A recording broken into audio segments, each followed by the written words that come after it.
আসসালামু আলাইকুম কলিজার বোনেরা। আজকে আমি সকাল সকাল কোথায় যাচ্ছি আর কি খাচ্ছি, তো এখানে খেতে এসে আমি মানিব্যাগে হাত দিয়ে দেখি আমি মানিব্যাগটা আনিই নেই, টাকাও আনিই নেই।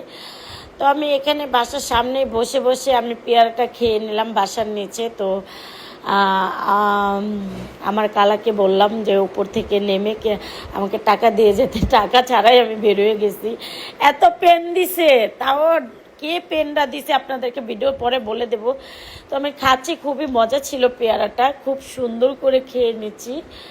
তো এটা খাওয়া দাওয়া শেষ করে আমি এখন চলে যাব, আমি খুঁজতে খুঁজতে চলে যাব কোথায়, আমি যাব ঢাকা। ঢাকা যে কোথায় যাব চিন্তা করতেছি। আর আমাকে কে এত পেন দিছে যে আমি বাসায় টাকা পয়সা রেখেই আমি বের হয়ে গেছি। তো আবার ফিরে আমি বসে থেকে আমি কালাকে দিয়ে টাকা এনে তারপরে বেরোছি। তো দেখো আমি রাস্তায় আবার বড়ই কিনেছি, আবার বড়ই খাচ্ছি, তাইলে আমার কতটা একটু খেতে চাই। আবার রাস্তায় আমি ক্রিম বিক্রি করতেছি। তো রাস্তায় আমি ক্লায়েন্টকে বললাম তুমি চলে আসো, আমি আসতেছি। তো দেখো আমার চুলের কি অবস্থা, এই চুলগুলো ঠিক করার জন্য আমি নাকি ঢাকায় যাচ্ছি। কেন আমার গাজীপুরে আশুলিয়াতে কি আমি কি কোনো জায়গায় যেতে পারতাম না? কিন্তু পারতাম না, কিন্তু এই বেটির কাজ যে সুন্দর, মা গো মা, বেটি দিন দিন এত উন্নত করতেছে, কেমনে কইতে যে কাম শিখছে ও মা, আমি কিচ্ছু বুঝতেছি। ও মাই গড, মাশাল্লাহ।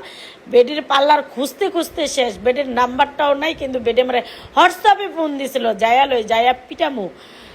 ওয়াও, দেখো এই লোকেশনটা কোথায় জানো? এই লোকেশনটা হলো গ্যান্ডারিয়া কাশেরপুল, গ্যান্ডারিয়া কাশেরপুল।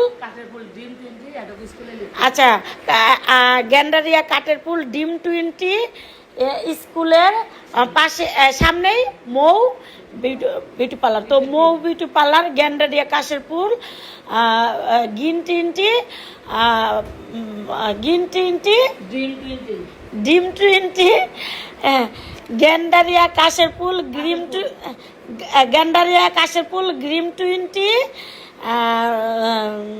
পাশেই মৌ বিউটি পার্লার। দেখো আমি এদিকে খুঁজতে খুঁজতে বাইরে হইতেছি, দোতলায় 3তলায় 4তলায় আমি সিঁড়ি দাবাইয়া খুঁজে বাইর করতেছি। তাহলে দেখো আমার এই 4তলা সিঁড়ি দাবাই আছে, অথচ এত সুন্দর লিফট আছে। আমি লিফটের 3তে আর পা দিয়ে হাইটা যদি আসো তাইলে লিফট সিঁড়িটা 4-এ, 4তলায়। এটা হলো 4তলায়, লিফটের 3 আর সিঁড়ি দিয়ে আসলে 4তলায়। তো আমি কলিং বেল দিতেই আছি, আমি এত সুন্দর করে আমি সিঁড়িতে হাঁটতেছি, ওরা কি হোনে না, ওরা কি বোঝে না, ওকে আকল দেখ জ্বালাই নাই। এর লেগে আমার মেজাজটাই গরম হয়ে গেছে গা, যে খোল খোল খোল খোল খোল খোল খোল, কেমনের দেহ কেমনের ই করতেছি, কলিং বেল নষ্ট হয়ে যাক গা। আমার কি এই দেহ বেরিয়ে আর যে কেমন ডং করতেছে, বেরিয়ে কি যে সাজায় আমি জানি না, কিন্তু বেড়ি চুল কালার দেখে আমি একদম ফিদা। বেড়ি কেমনে যে সাজাইবো এই চিন্তাই করতেছে, চুল যে কেমনে কালার করবো। আমি তো ডিপ্রেশনে আছি এই যে চুল কালার লইয়া।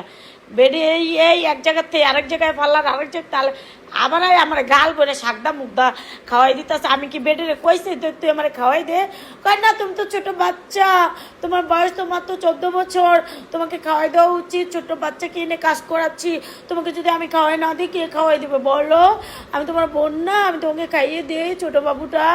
হয়েছে, এত পীড়িত করা লাগবে না, তুই আমার চুল কালার কর। তো বেটির এই কথা কইতে বেটি কইকে তুমি টেনশন করো না মা গো মা। ওয়াও, এত সুন্দর চুল কালার, চুলটা সেটিং করার পরে আমি কই মহাপু তুমি কি করলা, এত সুন্দর কাজ তুমি করতে শিখছো, থ্যাংক ইউ সো মাচ মহাপু।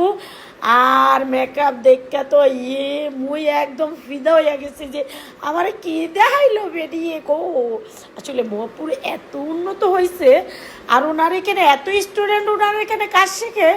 তোমরা যারাই ওনার থেকে কাজ শিখতে চাও চলে আসতে পারো, একদম নির্দ্বিধায়, ঠিক আছে? খুব সুন্দর করে কাজ শিখায়, ঠান্ডা মাথায় কাজ শিখবে। এই দেখো এত সুন্দর সাজাই, দেখো কি সাজাইছে, আসলে খুব দুর্দান্ত সাজাইছে, এত সুন্দর তার হাতের কাজ। আর হেয়ার স্টাইলটা যে করছে, হেয়ারের যে মেকআপটা করছে, তো হেয়ারে যে কালারটা করছে, মাশাল্লাহ মাশাল্লাহ, আলহামদুলিল্লাহ।